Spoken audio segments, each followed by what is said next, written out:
In this very short video, I'm going to show you how to easily get started to trade stock at Bursa Malaysia. Of course, if you want to know a lot more about Bursa Malaysia, you can always do a Google search, and the best answer I found is at Wikipedia and also answer.com. Now, first thing first, do you qualify to trade at the Bursa Malaysia? If you attain the age of at least 18 years old, you'll be able to trade, and if you're a Malaysian citizen, there will be no trouble at all. Just in case you're not, just wait until your 18th birthday before you can open your trading account. Now I'm going to walk through with you the step-by-step guide on how to get your trading account set up. It's also very easy, you won't believe it. So the first step is to open a CDS account, what we call a Central Depository System. CDS account, this is the account you need where they will record all the stocks you are holding. So you can do this by simply approaching any authorized depository agent, such as all the stock broking company and also some of the banks that have the license. And what you need is, of course, you need to provide your IC, identity card, and the fees is only 10 ringgit.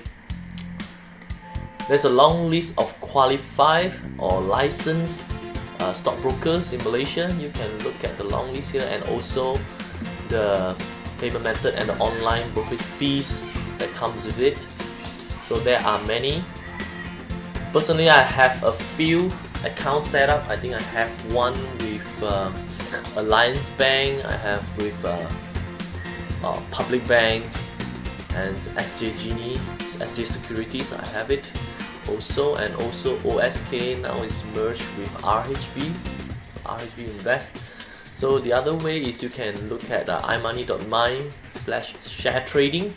There's a long list here and it's very easy to apply.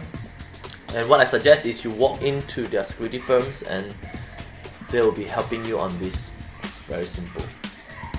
And the next step is when you have your CDS account set up, you also need to open a trading account with the stockbrokers. Just choose one from the list just now, and this in fact will be done simultaneously when you open your CDS account. So it's all done together if you walk in to the security firm.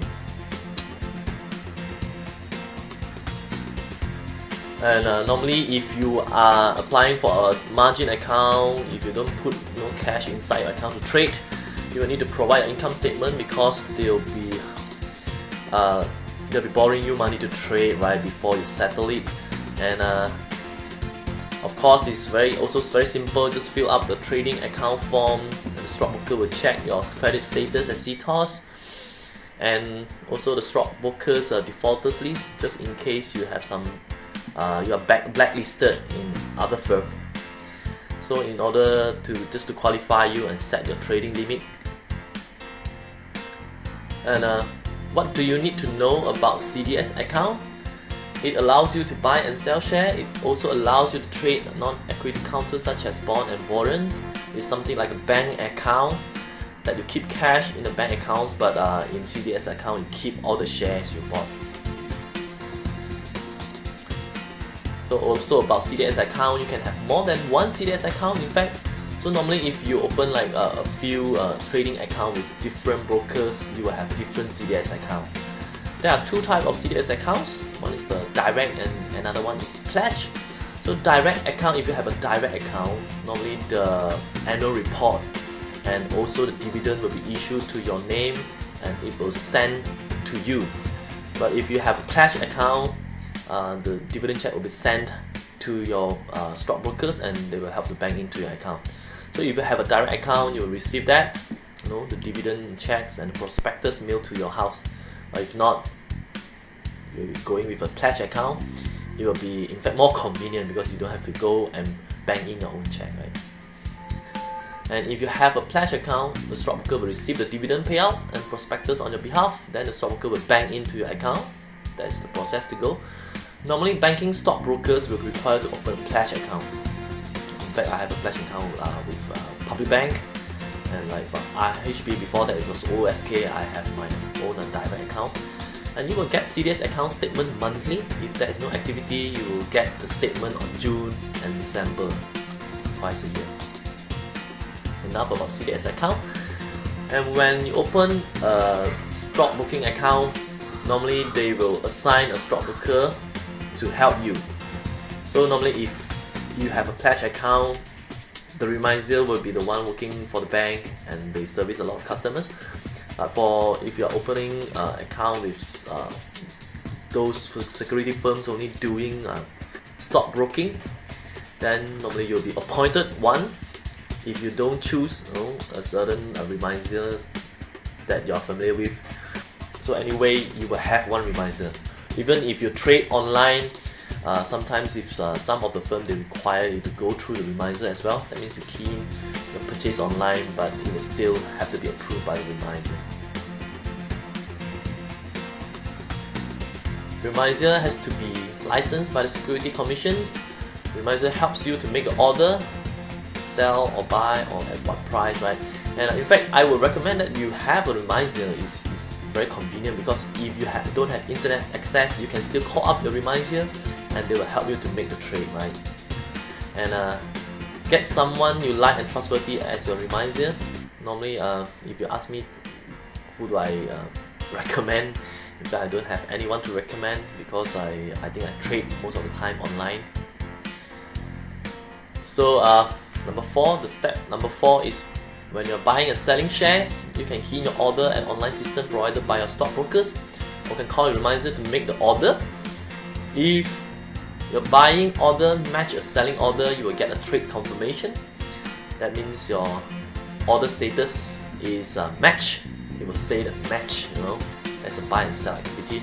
So the stockbroking firm will then send out contract notes to you specifying details of the transaction, including all the fees that is involved and how much you need to pay them. Here's another diagram. This is from Bursa Malaysia. And I want to look at this T+3. T+3 means the trade is done, and then you have 3 working days to actually settle the amount.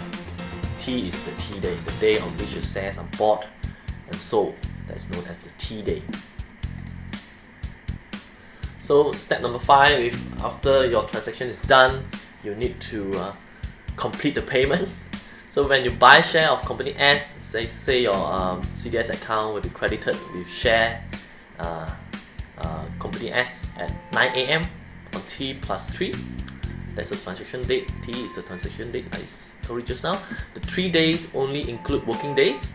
So your payment had to be made on 12:30 PM that day, on T+3, 3 days after the trading days. If not, your share will be forced sold. That means your stockbroking firm, they will sell your share if you don't make payment by 12:30 at a contra loss or contra gain, and then you have to settle the contra.